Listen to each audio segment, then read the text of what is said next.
Olá, amigos! Estamos juntos mais uma vez para o nosso estudo em grupo das obras de André Luiz. Estamos lendo Os Mensageiros e hoje é o capítulo 45. Mente enferma. Observando e trabalhando sempre, Aniceto considerou: aqui não comparecem apenas os desencarnados enfermos. Reparem, os encarnados igualmente.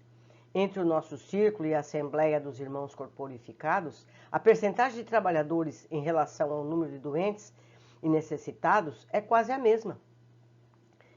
Designando um cavalheiro aprumado e bem posto, que se mantinha em palestra com o Sr. Bentes, doutrinador naquele grupo, acrescentou: vejam este amigo rodeado de sombra, em conversação com o colaborador de nossa irmã Isabel. Ouçam-lhe as palavras e depois ajuizem. Com efeito, o cavalheiro indicado rodeava-se de pequenas nuvens, mormente ao longo do cérebro. Fixando nele a atenção, eu o ouvia distintamente. Há muito, asseverava com ênfase, frequento as reuniões espiritistas à procura de alguma coisa que me satisfaça. No entanto, e sorriu irônico, ou a minha infelicidade é maior que a dos outros, ou estamos diante de mistificação mundial. Atento à respeitosa atitude do orientador encarnado, prosseguia orgulhoso: tenho estudado muitíssimo, não me furtado ao crivo da razão rigorosa. Já devorei extensa literatura relativa à sobrevivência humana e todavia, nunca obtive uma prova. O espiritismo está cheio de teses sedutoras, mas o terreno se mostra cheio de dúvidas. A obra de Kardec, inegavelmente, representa a extraordinária afirmação filosófica. Entretanto, encontramos com Richer um acervo de perspectivas novas. A metapsíquica corrigiu muitos voos da imaginação, trazendo à análise pública observações mais profundas sobre os desconhecidos poderes do homem. No exame dessas verdades científicas, o mediunismo foi reduzido em suas proporções. Precisamos de um movimento de racionalização, ajustando os fenômenos a critério adequado. Todavia, meu caro Bentes, vivemos em paisagem de mistificações sutis, distantes das demonstrações exatas. A essa altura, o interlocutor, muito calmo e seguro na fé, interveio considerando: concordo, doutor Fidelis, em que o espiritismo não deva fugir a toda espécie de considerações sérias. Contudo, creio que a doutrina é um conjunto de verdades sublimes que se dirigem, de preferência, ao coração humano. É impossível auscultar de grandeza divina com a nossa imperfeita faculdade de observação, ou recolher-lhe as águas puras com o vaso sujo dos nossos raciocínios viciados nos erros de muitos milênios. Ao demais, temos aprendido que a revelação de ontem, de ordem divina, não é trabalho mecânico em leis de menor esforço. Lembremos que a missão do Evangelho, com o Mestre, foi precedida de um esforço humano de muitos séculos. Antes de morrerem os cristãos nos circos do martírio, quantos precursores de Jesus foram sacrificados? Primeiramente, devemos construir o receptáculo, em seguida alcançarmos a bênção. A Bíblia, sagrado livro dos cristãos, é o encontro da experiência humana, cheia de suor e lágrimas, consubstanciada no Velho Testamento com a resposta celestial, sublime e pura do Evangelho de Nosso Senhor. O cavalheiro, que respondia pelo nome de Dr. Fidelis, sorria de modo vago, entre ironia e vaidade ofendida. Bentes, contudo, não perdeu a oportunidade e continuou: se todo o serviço sério da existência humana é alguma coisa de sagrado aos nossos olhos, que dizer da expressão divina do trabalho planetário? E considerando a essência do serviço na organização do mundo, que seria de nós se um punhado de espíritos amigos e sábios nos arrebatassem a visão ampla de orbes superiores, impelindo-nos para eles precipitadamente, tão só pelo fato de nos dispensarem como indivíduos uma estima santa? Estaremos preparados para a mudança radical? Saberemos o que venha a ser a vida num homem superior? Teremos trabalhado bastante para entender os divinos desígnios? E a Terra? E as nossas milenárias dívidas para com o planeta que nos tem suportado as imperfeições?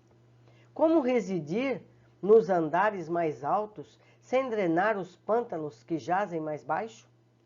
Em considerações tornam-se imprescindíveis no exame da argumentação como a sua, porquanto não podemos ajuizar com precisão as correntes generosas de um rio caudaloso, observando tão somente as gotas recolhidas no dedal das nossas limitações. O pesquisador renitente acentuou a expressão irônica no rosto e revidou. Você fala como homem de fé, esquecendo que meu esforço se dirige à razão, à ciência. Quero referir-me às ilações inevitáveis da consulta livre, às farsas mediúnicas de todos os tempos. Você está informado de que cientistas inúmeros examinaram as fraudes dos mais cérebros aparelhos do mediunismo na Europa e na América? Ora, que esperar de uma doutrina confiada a mistificadores continentais? Bentes respondeu muito sereno e ponderado. Está enganado, meu amigo. Estaríamos colaborando em erro grave se colocássemos toda a responsabilidade doutrinária nas organizações mediúnicas. Os médios são simples colaboradores do trabalho de espiritualização. Cada um responderá pelo que fez das possibilidades recebidas, como também nós seremos compelidos às contas necessárias algum dia.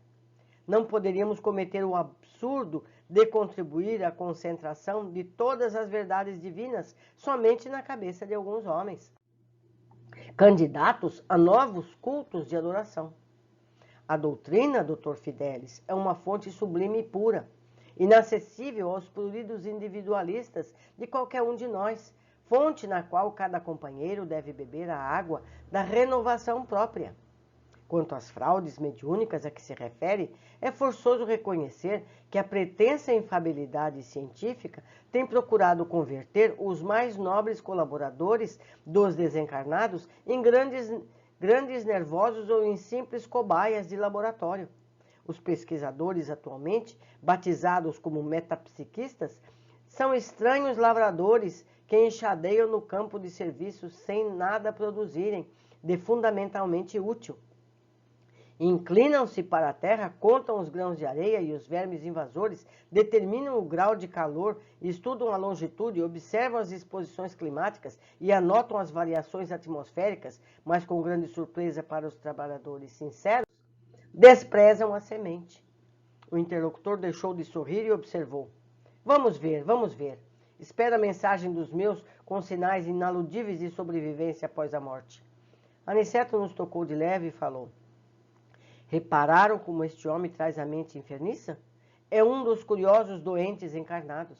Tem vasta cultura e, todavia, como traz o sentimento envenenado, tudo quanto lhe cai nos raciocínios participa em geral intoxicação. É pesquisador de superfície, como ocorre com muita gente. Tudo espera dos outros, examina seu semelhante, mas não escuta a si mesmo. Quer a realização divina sem o esforço humano. Reclama a graça, formulando a exigência. Quer o trigo da verdade sem participar da semeadura. Espera a tranquilidade pela fé, sem dar-se ao trabalho das obras. Estima a ciência, sem consultar a consciência. Prefere a facilidade, sem filiar-se à responsabilidade. E vivendo no turbilhão de continuadas libações, agarrado aos interesses inferiores, satisfação dos sentidos físicos, em caráter absoluto, está aguardando mensagens espirituais. Estávamos admirados ante as conclusões interessantes do instrutor amigo. Vicente, que se mantinha sob forte impressão, perguntou, afinal de contas, que deseja esse homem? Aniceto sorriu e respondeu, também ele teria imensas dificuldades para responder. Para nós outros, Vicente, o Dr. Fidelis é um desses enfermos que ainda não se dispuseram a procurar o alívio pelo demasiado apego à sensação. Quantos de nós somos fidelis, não é verdade? Quantos de nós esperam provas sem saber buscá-las no lugar certo? Aniceto pede que observem o Sr. Fidelis. Ele questiona muito e sente pouco, busca por provas descabidas enquanto muitas pessoas, com esse discurso, possivelmente buscam desculpas para não se reformarem. Desejam constantes provas, mas a espiritualidade não tem necessidade de comprovar nada. Cabe a nós o entendimento na medida de nossa capacidade. O tempo dos fenômenos já passou. Já não temos mesas saltando daqui para ali, não é verdade? Já não temos pessoas se elevando aos céus para provar que isso é possível. Agora é hora da racionalização, de pensar, de sentir, de fazer com que a fé seja raciocinada, fé raciocinada. Fidelis continua debatendo, afirmado que não se pode confiar em uma doutrina com médios mistificadores. Ao que Benes responde que a doutrina não se baseia no mediunismo. Certamente que não.